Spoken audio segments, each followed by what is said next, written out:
Dan cara Presiden Xi Jinping, Presiden negara China, negara besar, dan Perdana Menteri Li Qiang itu melayani kita tu kat luar biasa. Saya tentunya terkesan terharu juga ya, kerana bukan sekadar layanan ini guard of honor, tetapi dari perbincangan ya, perbincangan hati ke hati, menghormati pendirian kita. Bukan saja kita meneliti tentang belt BRI dia, inisiatif, kemudian beberapa inisiatif baru Presiden tentang pembangunan, tentang keselamatan dan tentang peradaban atau tamadun.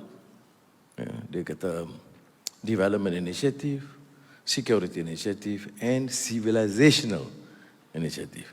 Kemudian dalam pengantar itu dia sebut tentang Madani, dia sebut tentang Asian Renaissance yang saya tulis dulu, dia sebut tentang minat saya mengkaji dan mendalami ajaran Confucius, dan dianggap kita juga suara bagi dunia Islam.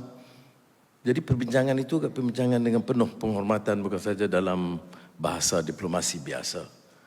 Tapi saya insaf bahawa ini bukan kerana seorang Perdana Menteri, tetapi juga seorang pasukan pimpinan dan penjawat awam. Dan kalau sudah tengok umpamanya bagaimana penjawat awam menyusun acara, mendapatkan kumpulan 50, hampir 50 syarikat gergasi terbesar ini yang puluh-puluh bilion dolar worth ya, kadang ratusan bilion pun ada, yang boleh hadir. Saya pun lama dalam kerajaan dulu dan juga teliti dalam keadaan yang terbaru, belum pernah berlaku begitu.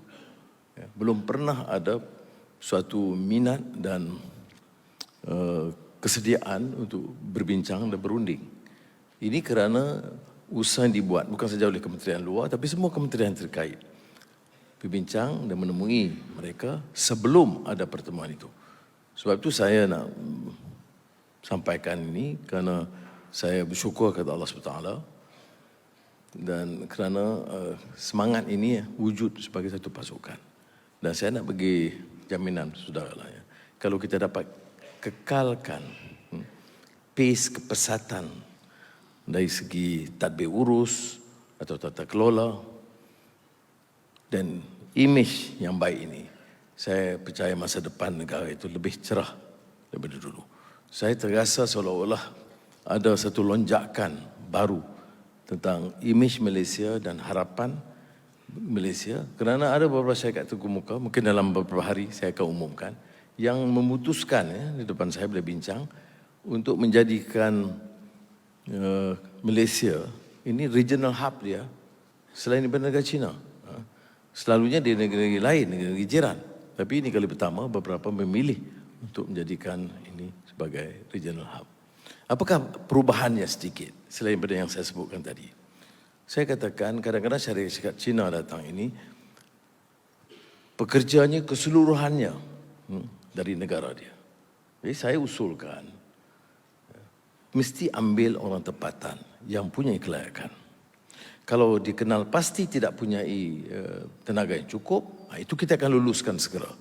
Dengan syarat dia buktikan ada usaha yang awal mengambil anak-anak tempatan. Yang kedua, jika tidak punya kelayakan, dia adakan pasukan melatih. Kerana pelaburan ini bukan pelaburan 1-2 bilion, pelaburan puluhan bilion. Ya. Ocean yang oil and gas dan pharmaceutical itu besar. Kemudian Geely dengan Proton itu juga puluh bilion. Jadi dalam perbincangan saya dengan mereka dan syarikat tempatan Proton di bawah Tan Sri Syed Mokhtar, dipersetujui untuk adakan program latihan khusus untuk menentukan dipilih dari anak-anak tempatan sebelum unjuran 1-2 tahun sebelum mereka membuka ruang kepada, sekiranya tidak ada, kepada pegawai-pegawai atau professionals dari negara China. Dan bagi saya, alhamdulillah bila kita tegas faham ini, mereka sambut baik.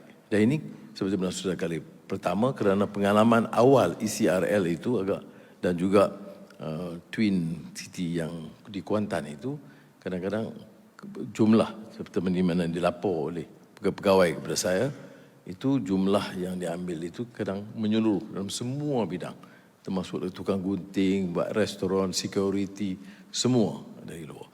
Saya kata dasar ini tidak boleh diterima dan alhamdulillah ya, mereka terima syarat-syarat ini, kerana saya kata kalau kita mahu ada satu hubungan yang lebih akrab, rakan dagang, diplomasi, itu boleh diteruskan.